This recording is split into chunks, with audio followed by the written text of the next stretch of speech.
Well, hello there, orchid addicts of all various colors and shapes, and welcome back to the Lion's Garden. My name is Leonard. In today's episode, I'm going to give you a little bit of an update of how the mounted orchid situation is going on in my second garden, and also sorry for disappearing for a little while. I recently went through another Mexican drama serial episode of my life, and also my phone broke, so now I'm sitting on a borrowed phone from one of my family members, but it's all fine. You're having a look right now on my mini Phalaenopsis equestris type. As you can see, it's a bit battered. Growing your orchid outside while they're exposed to rain and elements and all that stuff may batter the flowers a little bit, just like you would suppose they get treated in the wild. It's nothing special. In this orchid in particular, it presented us with a glorious bloom. Right now it's the middle of September, so the temperatures are very frosty, to be fair, but orchids don't seem to mind that very much, except the tomatoes in our garden. Those seem to have, croaked. But also it's been horribly rainy and all that stuff. And here's a look on the orchid itself. As you can see, the leaf is particularly ginger. That's because of all the sun exposure, and the easy explanation for this is you can see the tree that these orchids are mounted upon has a sparse canopy. I picked it because the branches are standing right in front of where the sun is supposed to shine, but as you can see, the leaves are not particularly dense, taking into consideration this is a little bit of a battered and also old apple tree, so it was not able to give the orchids enough protection as they would required, so they suffered from sunburn and dehydration and all that stuff. Taken as a bonus that I'm quite a busy person, but yeah. Overall, none of these orchids have actually managed to produce any new roots, and the new growths are also very poor. I can say at least most of them haven't died. But this was an experiment designed for life and death, I wasn't particularly intending for this to be very successful. This is an experiment, a trial and error process to just see how the orchids manage, in a more wild exposure. But yeah, I'm thinking I'm going to unmount this orchid and pot it up, taking into consideration it has a leaf and it's still holding on pretty well. And it's a nice mini. It's kind of lovely. It's kind of cute. Schilleriana, I guess there's in there. Another one of the orchids is my Cycnodes Wine Delight. As you can see, it decided to tilt over, and new growth it had didn't exactly, mature or anything, and also it hasn't had any root growth whatsoever. I believe over here you can see a single growth tip. Yeah, that yellowish one, that's a single growth tip. I'm going to unmount this, of course, and take it inside and pot it up in some live sphagnum moss. You will be able to see it at a later part of this video, but yeah, I was not happy at all. Even though the tree has moss, I suppose I needed to add more moss, but these are not happy orchids. I guess if they had more shadow exposure, they would have, gripped well, but meh. About the orchids, about the dendrobiums, this is my stardust firebird. As you can see, most of its leaves are gone. There's no new real roots, and that's overall the situation for all of the little pieces of the stardust firebird. But as you can see, it managed to mature its growths. They are looking nice. Lost most of its leaves though, and as you can see, there's some peculiar discoloration, and all of the divisions are showing this trait, and I believe that's from a virus or something, so I'm not intending to unmount them and bring them inside. I'm actually intending to leave them permanently and see how they fare through winter. Yeah, don't judge me, I know how this will go, but I want to see. Dendrobiums are supposedly cold hardy, so maybe, just maybe, I could get my hopes up, Here's the other dendrobiums. As you can see, this is kind of cute. The growth has been matured, no new roots, but it's holding on. Not happy, not sad, it's just kind of existing. I guess if it wasn't sick and having this leaf discoloration, maybe it could have went better, but I also could have done a way more, better job of watering them. But honestly speaking, coming out here 2-3 times a day is a real pain in the bum. So I should have added some moss on top of these roots to prevent them drying out. They're all crispy and stuff. In the morning they most likely have some dew that keeps them a bit, living. But yeah, this moss that's naturally growing here provides very minimal assistance, and that's probably because of all the sun exposure. Sun equals evaporation of the surface moisture, so not exactly good for orchids. But I'm amazed how no new roots, no new roots on anybody. Why? I don't get it. And here's another one. I mean, it's kind of decent. The same amount of, the same type of leaf damage. I mean, you gotta call this a virus, or something. It's nasty. And here's my Phalaenopsis is in the way. And here's another one of the little divisions. These are keikis, I think, actually, from the original mother plant. Basically the same situation. It's looking neat. I mean, look at this. This is promising, is it not? But I decided not to, so what can I do? Here is my little Cymbidium division from the larger plant. As you can see, its original pseudobulb decided to rot away, and its new growth is severely dehydrated. As you can see, the roots did not exactly decide to take off, so yeah, I mean, not a success once again. Here is my Phalaenopsis amabilis. This orchid has been very busy blooming and also dropping all of its leaves. How typical. But yeah, you can see these spots. These are not from water damage, yeah? This is not from water damage. This is from virus damage, because this orchid was virused, and that's the only reason I honestly choose to take it out here and mount it.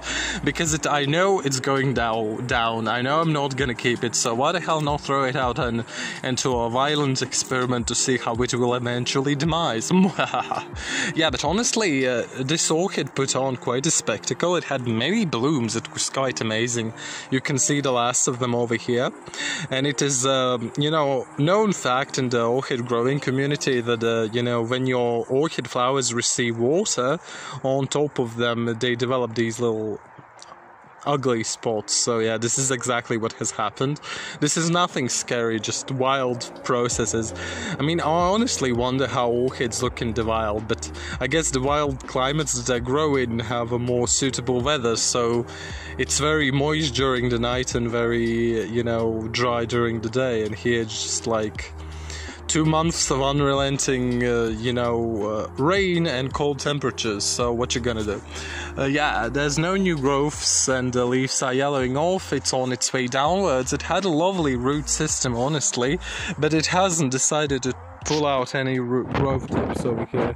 It just was busy blooming and doing nothing, but at least it was very pretty. And speaking about Phalaenopsis, look at this gorgeous bastard over here. Look at it. This is a prime example of what your Phalaenopsis orchid should look like. Yeah, but seriously, a bunch of roots. It's a very glorious plant. This orchid in particular was very old, had a very big stem, many leaves, but yeah, it was virused and it was dropping its leaves severely. When I mounted it here, it only had like 3-4, and gradually they developed those black spots and wilted away, and now it is done, and the only thing that's alive over here is less spikes. So yeah, I mean, this was very interesting. This is sincerely interesting. Yeah, but it did get some damage from the sun. It was burned, but not severely, to be frank. I mean, honestly, if I would have covered it with some sphagnum moss and kept it moist, it could have done better. But again, this is a virused orchid. Virused orchid equals it does not want to live. So take notes. It does not want to live, okay? I mean, honestly speaking, it could probably throw out a keiki, but I mean, if it would want to, it would have already done that. But in any case, it did have a glorious bloom display. It had many big blooms. It was beautiful. And right now the spike is wilting away, and that's about it. I mean, that's it. And you could call it a failure, but I can call it very interesting. I mean, these dendrobiums are promising, to be fair. Yes, noted, too much sun. All the factors were, you know, very good except the shading of the tree, you know. The trunk is very horizontal, very beautiful for display. Has moss, that's glorious. The roots could easily have gotten settled. But yeah, there's been too much rain, too little... too much cold temperatures and too much sun, so altogether that adds up to a nasty combo, and these orchids just didn't want to live.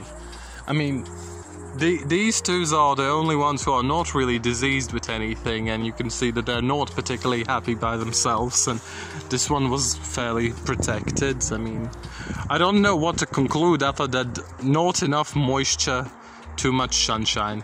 I mean, cycnodes don't really mind, catecetums don't mind, these leaves aren't burnt.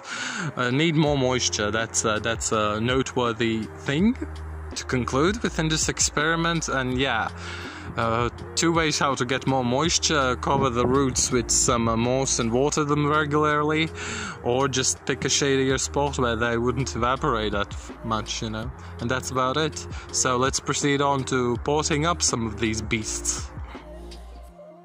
Okay, Z's, I'm at my local swamp, and here's where I'm going to be harvesting a little bit of some sphagnum. As you can see, the place is overtaken by glorious mushrooms. I think these ones were edible, like typical autumn ones. Oh my god, look at this. This is so wholesome, and you can already see some sphagnum over here. Glorious. The squeaking that you can hear is from this glass candy container. I'm thinking I'm going to be using that one for the planting of the catasetum type. And here's the swamp. Don't worry, this is like not a nationally protected one. It's all, you know, open for harvesting how much you would need, I guess. But it wouldn't really be recommended to go all ham on that stuff, you know? Look at this is so cute. Look at this, utterly cute. Where do you see sites like this in nature, eh? How I'm going to proceed on with it, I'm thinking. I think I'm going to just harvest the ones that are here. I'm going to remove the parts of the plants which I don't exactly prefer. I enjoy the red sphagnum moss. Apparently, from what I heard in university, it's more moisture tolerant.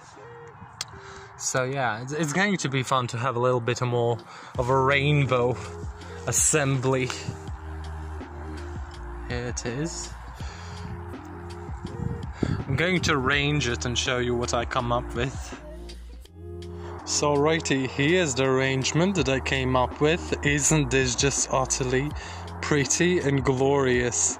I'm suspecting there are at least like 3 different species of sphagnum going on over here. This green one over here, the red one, utterly glorious. You guys know I love the color red. And then there's this yellow one, looking more like a starfish or a sunflower. So yeah, I'm going to plant my Cycnodes Wine Delight in this, and I'm hoping it's going to be utterly splendid, so yeah. So by the way, I guess some of you people might want to hear something about this forest over here. Look at this site. So yeah, this is primarily like Scots pine made up of within this. It's a relatively recent forest, honestly, and there's some of birches growing over here as well. The forest floor is mainly made up of blueberries, but the blueberry season is already coming to a halt. There are many, shrooms growing over here, but not especially the ones that I like that very much. My favorite shroom is chanterelle. It's not very abundant over here. And here's like a different kind of blueberry over here. I guess you would call it bush blueberry or something along those lines.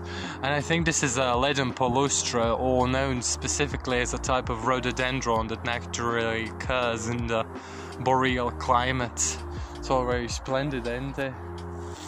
So yeah, quite a cute look. Definitely a therapeutic effect to come and walk over here.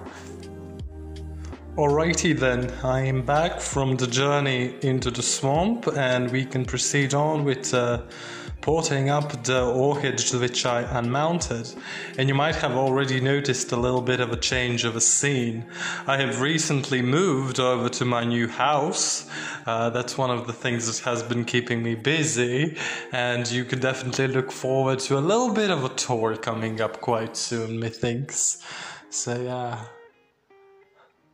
It's a little bit of a view. You can see a lovely line over there. So yeah, my orchids are all cozy up over here, so it's going to be splendid. Okay, what do we have to work with over here? Here is the mini Phalaenopsis. Yeah, its leaf is oranging. I don't know whether this is a savable plant, but it does have, you know, a new leaf going on over here, and some of its roots are okay. I'm going to cut off the flower spike and be right back. I got my shears and I'm going to sterilize them a little bit. Okay, cut off the excess bits from the plant, and this is what we're left with. Yeah, rather poor condition, but I'm going to try to save it for the sake of, you know, just seeing what happens. Can it make it? I have faith it can. And here's some harvested local Sphagnum that's been simply dried out, and I'm going to add some water for it.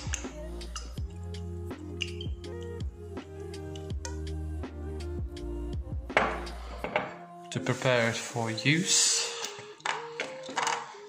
It's big and fluffy, but I'm quite sure most of this will fit into this border that I selected for the plant. I'm not going to be using any bark, because first off, I don't really have any prepared right off the bat. And in small pots, Sphagnum is quite fine, because it dries up very fast. And it's also quite good for rescue orchids. So here you can already see the moss is compacting because it has its lovely water. It takes a very minimal amount of time for it to soak it up a little bit. I'm quite sure some of the Sphagnum in here is still quite alive. It's been simply dried up. I didn't sterilize it in heat in the oven, but I don't really think that's necessary. We're going to see how this moss takes. There's of course the possibility of some kind of parasites, but I don't think it's going to be anything significant, because the swamps where these plants live in are poor environments. They're not exactly full with parasites. I'm going to dump out the excess water, and then we can proceed on to planting the phal. So here it is, all done and potted up. It's looking quite lovely. The evening lighting is not exactly the brightest you could imagine, but yeah. This window has a lot of, you know, morning sun and all that stuff, but I think it's pretty decent even now for you to see. So hopefully this orchid will recover, put out some new roots, and it's going to be all well. So moving on to the next orchid. My Cycnodes Wine Delight. It's looking quite okay. So I sterilized the shears, and I'm going to cut off some of the roots that I don't please to have around.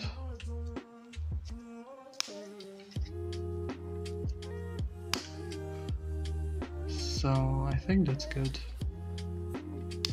What else could I possibly want? So alrighty then. Here's the big bowl of Sphagnum moss. Yeah.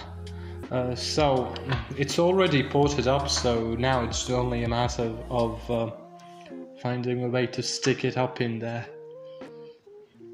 I'm going to probably have to make 2 holes for the roots to go into.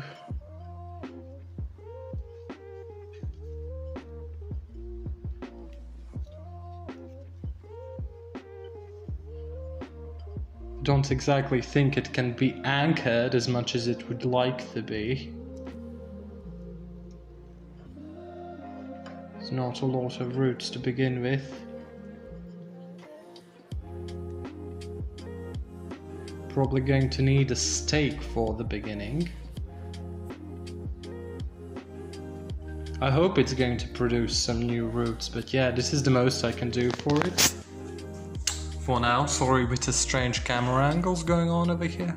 Gonna get a stake. This definitely needs a stake to go with it.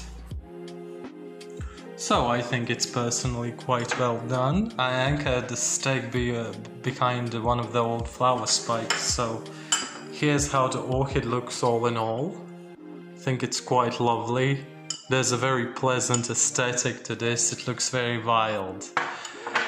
So yeah, while you're planting orchids within a new setup, it's very important to take into account the pros and the cons of the setup. So this has some live sphagnum moss. It has a possibility of simply drying off and dying. So we are going to have to see how that works out. But also catasetum orchids are known to love a lot of moisture, and it is very okay to plant them in pure sphagnum. They would appreciate that. The sphagnum moss, the live one, it wants constant and abundant moisture over the roof, but it also wants a lot of sunlight exposure.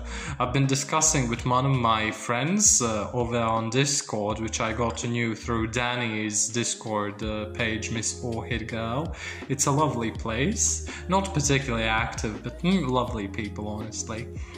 The memes section is nice. The sphagnum moss naturally grows in swampy fields where there is nothing above it really, so it wants a lot of moisture and a lot of sunlight. Now catasetum orchids are completely fine with that, they like that. But the difference between sphagnum and a catasetum is that sphagnum moss grows naturally with very little nutrients. Now catasetum orchids on the other sides have a very hefty appetite. They love fertilizer. They grow like beasts and expect to be fed adequately. Now that's a conflict that might arise within this setup. Also the possibility of algae buildup, since this is a clear pot. But it's all adjustable and we're just going to have to see through the style of experiment. In any case, I would really love to move more orchids to this kind of a setup because it looks so stunning and gorgeous. Look at this. This is just pure, brilliant beauty. I mean, this is dead sphagnum, maybe it has a couple of live bits, but this is pure live sphagnum. It looks like a piece of art. How can you not adore it, really? So I'm going to have to see how this setup progresses, adjust it adequately, and hopefully the moss is going to survive and grow strong, and the orchid will like it as well. Hopefully this one will put out some more new roots, because the roots which it has currently doesn't have really any growth tips available. It's not going to mature to a large size, I don't think, but at least it's alive. By the way, I wanted to show you its sibling over here, the original plant from which this division came from. You can see it's a very big orchid. This is not even the maximal capacity of it. It should be starting to work on spikes pretty soon though. So we're going to have to see the progress on it, and before I leave you, you know what sphagnum loves? It loves moisture, so what do you have to do? Put a little bit of water.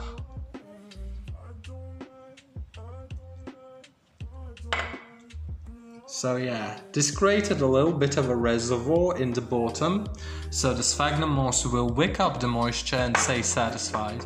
This is kind of similar to semi-hydroponics, except it's semi-live sphagnum moss.